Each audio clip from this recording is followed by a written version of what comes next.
Hello साथियों, नमस्कार। Welcome to my YouTube channel study but smart way. जैसा कि आप लोगों ने पिछले सैटरडे, संडे को कल छुट्टी थी, तो पिछले सैटरडे आप लोगों ने देखा था कि हम लोगों ने राष्ट्रपति स्टार्ट किया हुआ था। और राष्ट्रपति में हमने क्या क्या देखा था, आज थोड़ा सा रिवीजन लेते हैं। हमने देखा था कि राष्ट्रपति के पद का प्रावधान क्या है, आर्टिकल 52 देखा था। ठीक है, राष्ट्रपति संसदीय लोकतंत्र का नाम मात्र का कार्यपालिका होता है, वो संवैधानिक प्रमुख होता है। फिर राष्ट्रपति बनने की योग्यता देखी थी।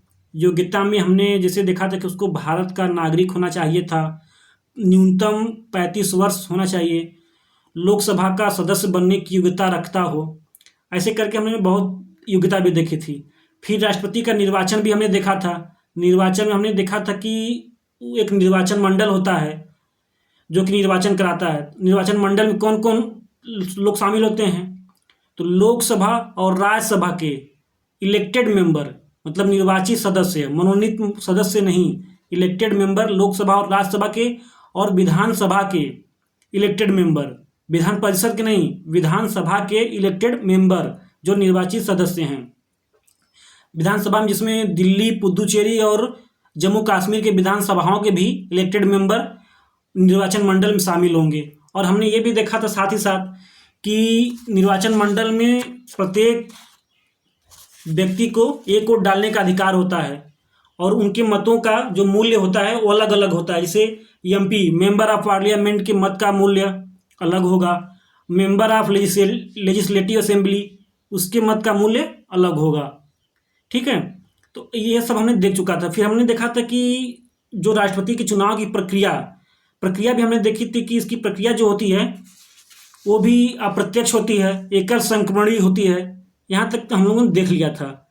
ठीक है, उसके बाद हम लोगों को क्या देखनी थी, आलोचनाएं भी राष्ट्रपति की होती हैं, लेकिन ये हाई क्वालिटी हो जाएगी। जब आप यूपीएससी और यूपी पीसीएस की तैयारी करेंगे तो आलोचनाएं और उसके चुनाव के लाभ की खासियत के बारे में लिखना होगा। ठीक है, और आज हम लोग देखेंगे पदमुक्ति भी हम लोगों ने देखा हुआ था। पदमुक्ति में हम लोगों ने देखा था कि जब राष्ट्रपति अपने, या तो राष्ट्रपति जो उसका कार्यकाल है 5 साल वो समाप्त हो जाए, ठीक है, या तो बीच में अगर राष्ट्रपति की पद जो है रिक्त हो जाए, रीजन है अगर मृत्यु हो जाए, त्याग पत्र दे दे, निर्वाचन रद्द हो जाए, उस पर महाभियोग लिया जाए तो वो रद्द हो सकता है। तो अगर रिक्त हो जाए तो फिर राष्ट्रपति का पद कौन संभालेगा, तो राष्ट्रपति का पद उसके बाद, अगर राष्ट्रपति का 5 साल के बीच में ही अगर पद रिक्त हो जाए तो उसके बाद उसका पद चीफ जस्टिस ऑफ इंडिया संभालेगा, नहीं पहले उपराष्ट्रपति संभालेगा। जो उस टाइम प्रेजेंट टाइम में उपराष्ट्रपति होगा वो राष्ट्रपति का पद संभालेगा। उसके बाद अगर बाय द वे उपराष्ट्रपति भी किसी कारणवश निकल लिए या कोई अनहोनी हो जाए उनके साथ, तो उसके बाद चीफ जस्टिस ऑफ इंडिया उपराष्ट्रपति का पद संभालेंगे। By the way chief justice को भी कुछ हो जाए, वो भी निकल जाए घूमने के लिए कि नहीं हम ये सब नहीं करेंगे, हम जा रहे हैं घूमने टूर पे, तो उसके बाद जो सुप्रीम कोर्ट का वरिष्ठतम जज होता है वो संभालेगा। ठीक है, 6 महीने के अंदर अंदर प्रावधान है कि ये लोग संभालेंगे, कार्यवाहक राष्ट्रपति रहेंगे, लेकिन 6 महीने के माह के अंदर अंदर कहा गया है कि नहीं राष्ट्रपति का चुनाव दोबारा करा लिया जाएगा। ठीक है, तो ये सब चीज़ें हैं, हमने ये देखा था। उसके बाद हम लोगों ने क्या क्या देखा था, महाभियोग। आज हम लोग राष्ट्रपति पर महाभियोग की प्रक्रिया देखेंगे। ठीक है, राष्ट्रपति पर महाभियोग, हम लोगों ने राष्ट्रपति की पदमुक्ति देख लिया, राष्ट्रपति पर महाभियोग कैसे लाया जाता है। तो देखिए महाभियोग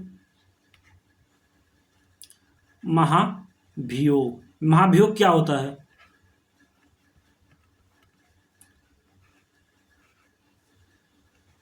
देखिए महाभियोग, ये आर्टिकल 56 में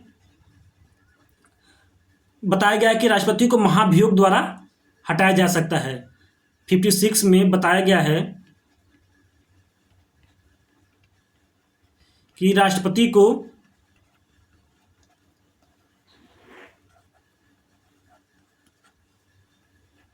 महाभियोग द्वारा हटाया जाएगा। ठीक है साथियों, और आर्टिकल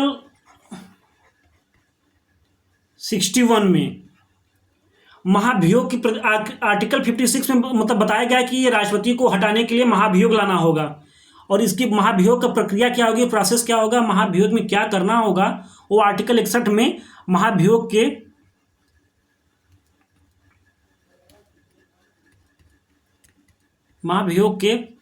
प्रक्रिया प्रोसेस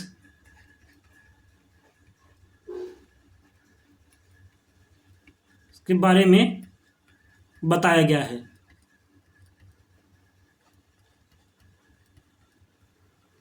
ठीक है साथियों, और ये बताया गया कि नहीं, जैसे राष्ट्रपति है तो उस पर अगर महाभियोग लाना होगा तो कैसे लाएंगे, आर्टिकल 56 के थ्रू, और महाभियोग लाएंगे तो उसमें क्या क्या प्रक्रिया, क्या क्या हमें करना होगा, वो आर्टिकल 61 में बताया गया है। आगे देखते हैं क्या क्या इसकी प्रक्रियाएं हैं, क्या क्या करना होता है शुरुआत में। जब नेक्स्ट पेज पे देखिए, राष्ट्रपति पर महाभियोग लाने के पहली पॉइंट देखेंगे, राष्ट्रपति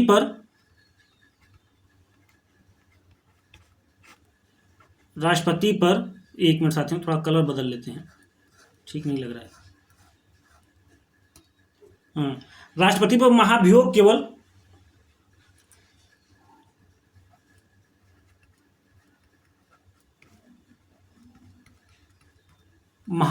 केवल एक ही आधार पर लाया जा सकता है, एक ही आधार पर लगाया जा सकता है। वो कौन सा आधार होगा, वो होगा संविधान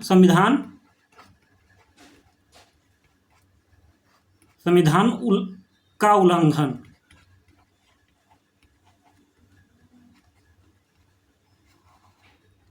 देख लिए, तो राष्ट्रपति पर महाभियोग जो 61 बताया गया है आर्टिकल 61 में कि राष्ट्रपति पर महाभियोग एक ही आधार पर लगाया जा सकता है, वो है संविधान का उल्लंघन। इस चीज़ को नोट करेंगे। अगर आपसे एग्जाम पूछ लिया जाए कि राष्ट्रपति पर महाभियोग कब लगाया जा सकता है, तो वो एक ही आधार है कि अगर राष्ट्रपति संविधान का उल्लंघन करता है तो उस पर महाभियोग लगाया जा सकता है। ठीक है, प्रक्रिया क्या होगी, आर्टिकल 56 में बताया गया है। आर्टिकल 61 में प्रक्रिया की बात, आर्टिकल 61 प्रक्रिया, महाभियोग का प्रस्ताव। देखिए, महाभियोग का प्रस्ताव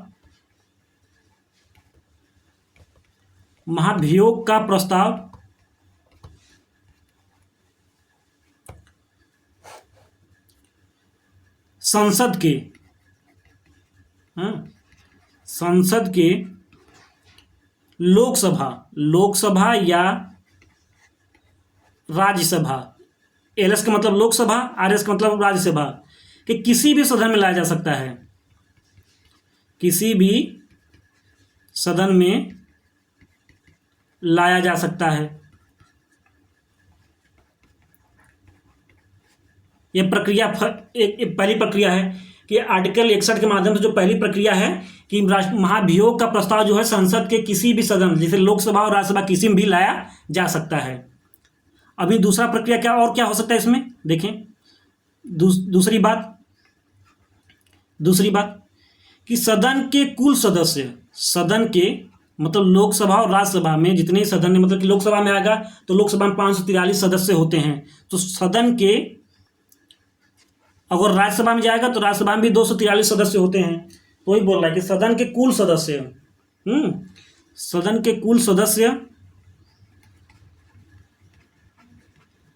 संख्या का, कुल सदस्य संख्या का 1/4, ठीक है, सदस्यों का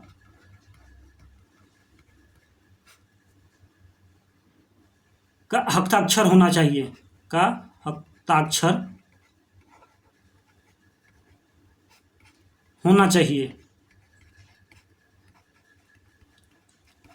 देखना साथियों।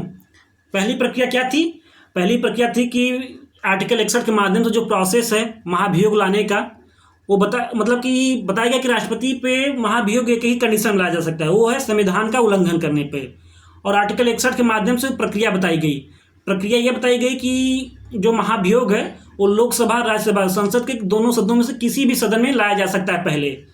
और ये भी बताया गया कि जब लेके आया जाता है महाभियोग, तो जो जितने 5 सदन के जितने कुल संख्या है 543 है लोकसभा के, 243 है राज्यसभा के, तो टोटल सदस्यों के लोकसभा में 543 सदस्यों के 1/4 सदस्यों का हस्ताक्षर होना चाहिए, तभी महाभियोग लगाया जाएगा, संसद में लिया मतलब आगे बढ़ाया जाएगा संसद में। अगर हस्ताक्षर 1/4 नहीं है लोगों की संख्या में तो महाभियोग वहीं रद्द हो जाएगा। तो न्यूनतम ये है, तो वही बात। और दूसरी शर्त क्या है? दूसरा शर्त है कि तीसरा शर्त कि राष्ट्रपति को 14 दिन पूर्व नोटिस देना होगा महाभियोग लाने से पहले। महाभियोग लाने से पहले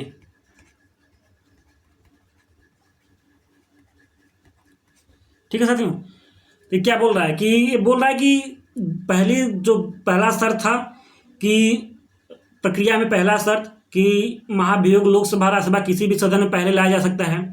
दूसरा सदस्य की जितने भी सदन के सदस्य हैं उसका 1/4 होना चाहिए, 1/4 का हस्ताक्षर होना चाहिए।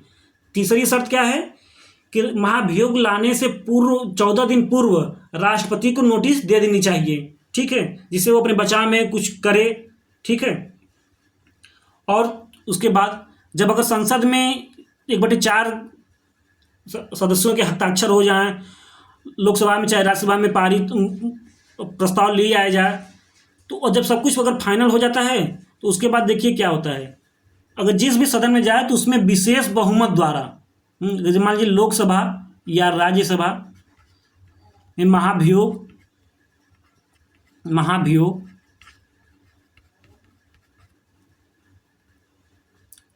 विशेष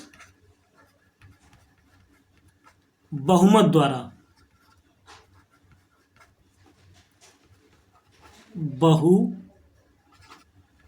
बहुमत द्वारा पारित होना चाहिए।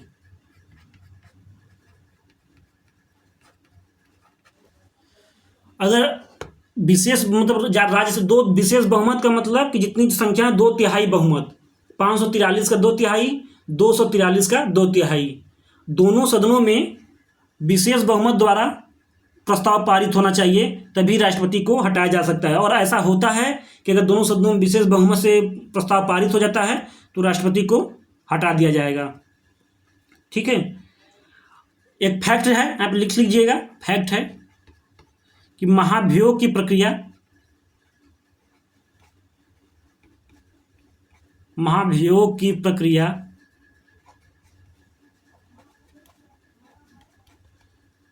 अर्ध न्यायिक है। इसका कोई मतलब खास नहीं है, बस आप लोग इसको याद रखें, क्वासी जुडिशियल, ठीक है, इतना याद रखेंगे। बहुत बस अर्ध न्यायिक है, इतना कभी कभी एग्जाम में पूछ लिया जाता है, कोई खास इसका मतलब नहीं है, ठीक है सर। सुनो, तो आपने क्या किया, महाभियोग की प्रक्रिया में हमने क्या क्या देखा। महाभियोग पहले आर्टिकल 56 में महाभियोग द्वारा राष्ट्रपति को हटाया जा सकता है, ठीक है, महाभियोग। और आर्टिकल 61 में महाभियोग के प्रक्रिया के बारे में बताया गया है। प्रक्रिया में पहली शर्त है कि प्रस्ताव लोकसभा और राज्यसभा किसी भी सदन में लाया जा सकता है। दूसरा शर्त है कि सदन के जितनी संख्या सदस्य हैं, सदन के जितने भी सदस्य हैं, चाहे लोकसभा के हों चाहे राज्यसभा के हों, प्रत्येक के 1/4 सदस्यों का हस्ताक्षर होना चाहिए, तभी प्रस्ताव सदन में प्रस्तुत किया जाएगा, ठीक है। तीसरी शर्त है कि महाभियोग का प्रस्ताव संसद में लाने से पहले 14 दिन पूर्व राष्ट्रपति को एक नोटिस देनी होगी कि हम आपके खिलाफ महाभियोग लाने जा रहे हैं संसद में। तो 3 शर्त पूरी करनी चाहिए, तब जाके आप संसद में प्रस्ताव पेश करेंगे।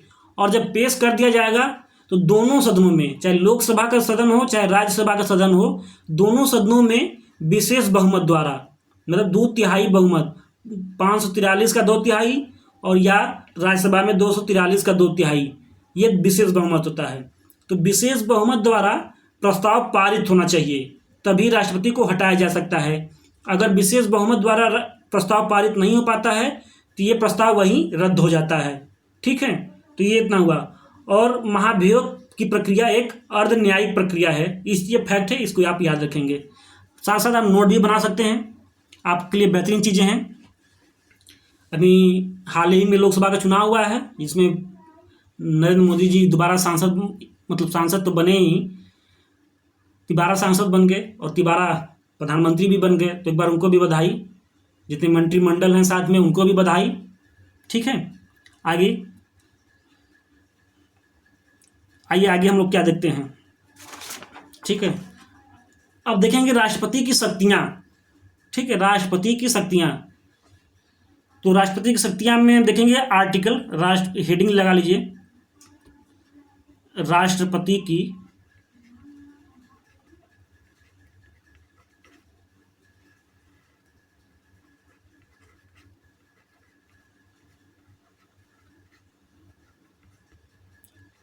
शक्तियाँ। ठीक है, हेडिंग ये हो गया। अब देखेंगे, कलर बदल लेते हैं जिससे आपको भी आसानी होगी। आर्टिकल, यहाँ देखिए आर्टिकल 74। ठीक है, आर्टिकल 74 का 1, देखिए इसमें क्या है। इसके अनुसार राष्ट्रपति को सलाह देने के लिए, राष्ट्रपति की जो शक्ति है वो उसके बारे में जिक्र हो रहा है। इसके अनुसार राष्ट्रपति को सलाह देने के लिए, मतलब राष्ट्रपति को सलाह देने के लिए, राष्ट्रपति यहाँ लिखा ही है, तो राष्ट्रपति को सलाह देने के लिए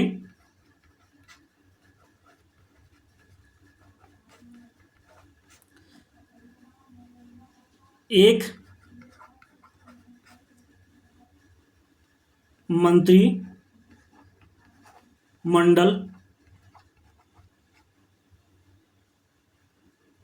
मंत्रिमंडल होगा, जिसका मुखिया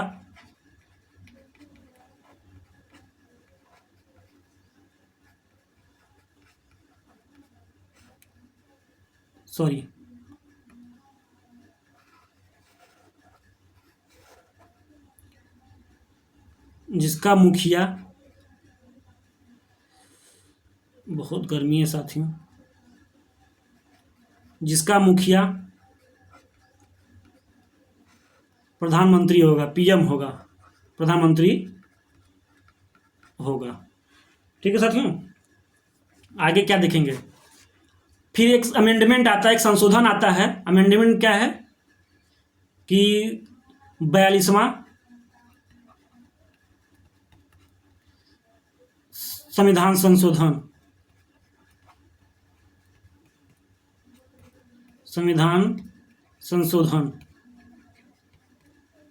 1976। ठीक है, इस अमेंडमेंट में क्या बताया गया कि जो राष्ट्रपति के लिए जो मंत्रिमंडल सलाह देती है, उसका सलाह मानने के लिए राष्ट्रपति बाध्य है। तो इसमें बताया गया, संशोधन करके बताया गया कि एक मिनट साथियों, कलर बदल लेते हैं। बताया गया कि मंत्रिमंडल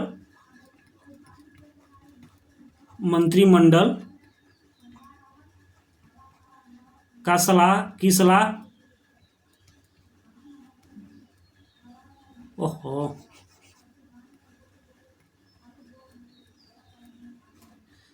मानने के लिए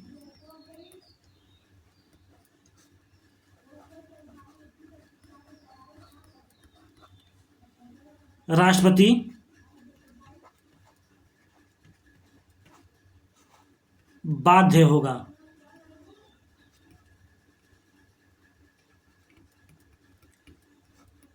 इंदिरा गांधी जी का वो दौर था। अब जैसे कि हमने संसद में कोई प्रस्ताव पारित किया, कोई कानून बनाया और हमने राष्ट्रपति को भेज दिया साइन करने के लिए, क्योंकि जब तक अंतिम मुहर राष्ट्रपति की नहीं लगती तब तक कानून नहीं बनता है। कोई भी बिल जब पेश होता है तो अंतिम मुहर राष्ट्रपति की लगती है। जब तक राष्ट्रपति की मुहर न लगे तब तक वो कानून लागू नहीं हो सकता। तो इसलिए जब और मंत्रिमंडल ही संसद में कानून पेश करती है, बिल पेश करती है। तो यही लिखा बताया गया 42वें संविधान संशोधन 1976 में कि राष्ट्रपति जब भी कोई प्रस्ताव भेजेगा राष्ट्रपति के पास मंत्रिमंडल, तो राष्ट्रपति उस प्रस्ताव पे साइन करने के लिए बाध्य होगा, इतना बताया गया। फिर इमरजेंसी का ये दौर था, आपातकाल लगा हुआ था। फिर जैसे ही आपातकाल हटा, उसके बाद देखिए नेक्स्ट पेज पे हम लोग क्या देखते हैं, आपातकाल हटा, इंदिरा जी की विदाई हो गई, आ गए मोरारजी देसाई। ठीक है, उसके बाद उसमें क्या हुआ कि तुरंत 44वां संशोधन लेके आया गया, 42वें के बाद 44वां संविधान संशोधन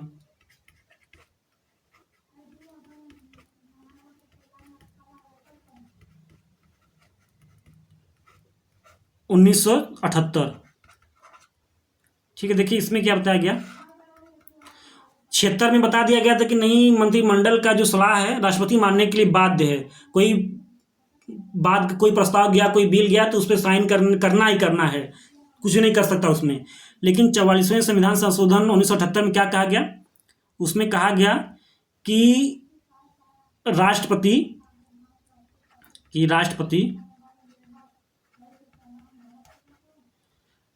मंत्रिमंडल का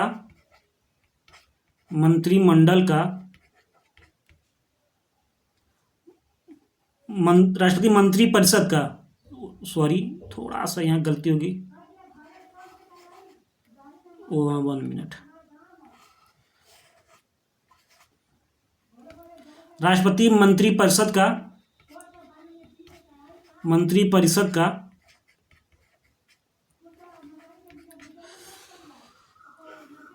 कभी बताएंगे मंत्रिमंडल और मंत्रिपरिषद में अंतर, जल्दी बताएंगे इसी क्लासेस में, जब भी आगे बढ़ेंगे लोग, जब मंत्रिमंडल पढ़ाएंगे। मंत्रिमंडल का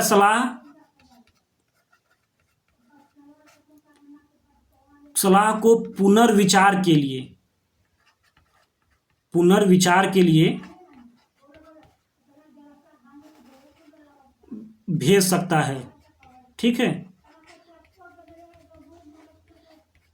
उसमें ये था पहले संशोधन में, 42वें संविधान संशोधन में, कि अगर मंत्रिपरिषद कोई प्रस्ताव भेजती है तो राष्ट्रपति बाध्य होगा।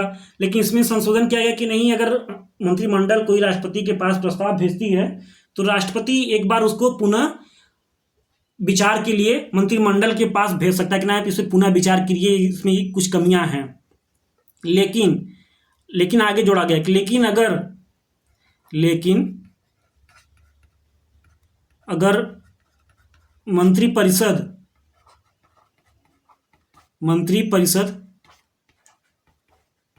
दोबारा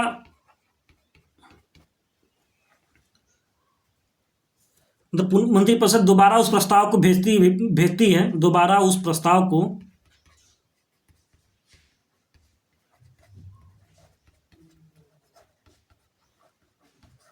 भेजती है, तो फिर राष्ट्रपति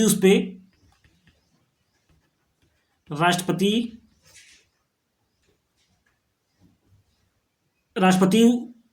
है, तो राष्ट्रपति उसको मानने के लिए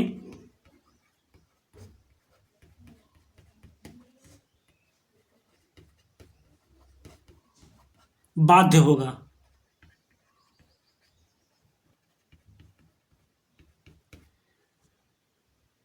तो देखा आपने 42वें संविधान संशोधन में और 44वें संविधान संशोधन में दो चीजें कॉमन थी।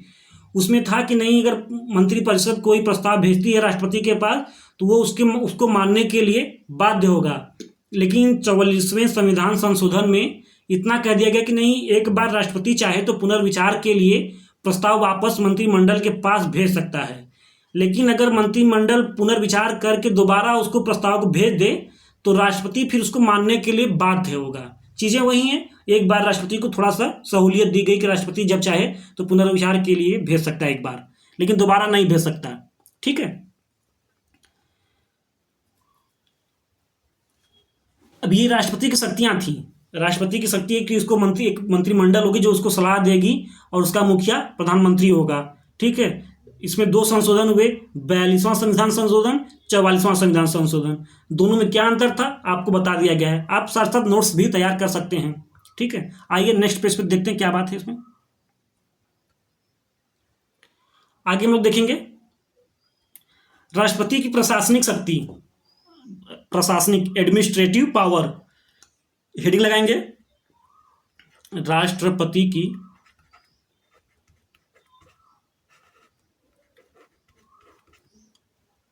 प्रशासनिक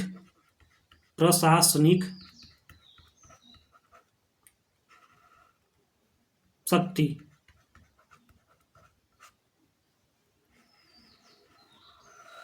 एडमिनिस्ट्रेटिव पावर्स ऑफ प्रेसिडेंट। ठीक है, देखिए इसमें क्या है, रंग कलर ले लेते हैं।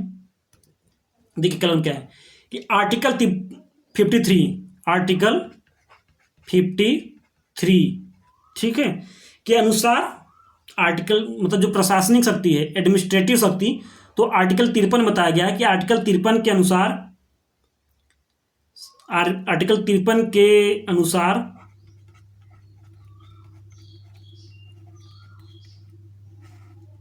संघ की कार्यपालिका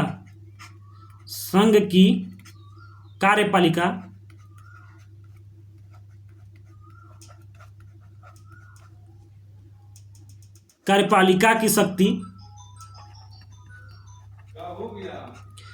राष्ट्रपति में निहित होगी, ठीक है। अगला क्या बताया गया है, राष्ट्रपति के नाम से, ठीक है, जो ये पहली बात है, प्रशासनिक शक्ति में ये पहला बात है। ठीक है, दूसरा क्या है, दूसरा बताया गया है कि राष्ट्रपति के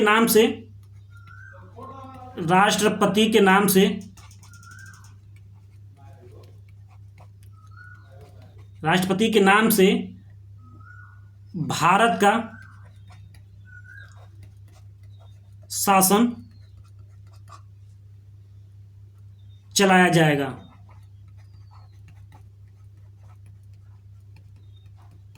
ठीक है, तीसरी बात क्या है, ठीक है, वह प्रधानमंत्री की नियुक्ति करता है, वह प्रधानमंत्री की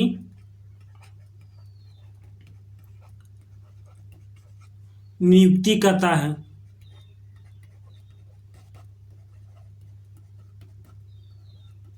ठीक है, आगे आइए नेक्स्ट पेज पे देख लीजिए। प्रशासनिक शक्ति में आर्टिकल 53 के अनुसार संघ की कार्यपालिका की शक्ति राष्ट्रपति में निहित होगी। कार्यपालिका मतलब जो मंत्रिमंडल है, ठीक है, ये राष्ट्रपति में निहित होगी। आगे देखिए नेक्स्ट पेज पे, वह चौथी बात क्या है, चौथा देखिए, वह संघ के महत्वपूर्ण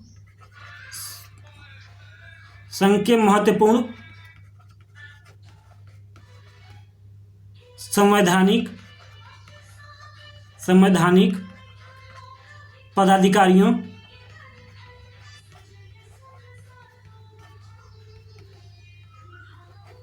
की नियुक्ति करता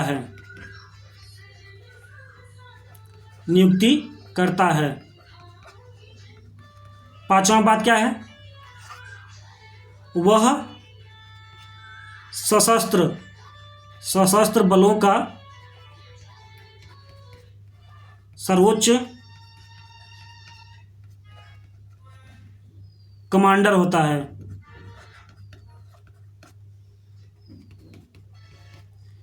छठवीं बात, वह युद्ध और शांति की घोषणा करता है।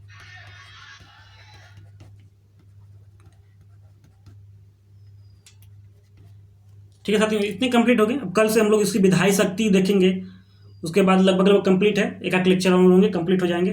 फिर चलिए आज विदा लेते हैं, बहुत गर्मी है। ओके साथियों, नमस्कार।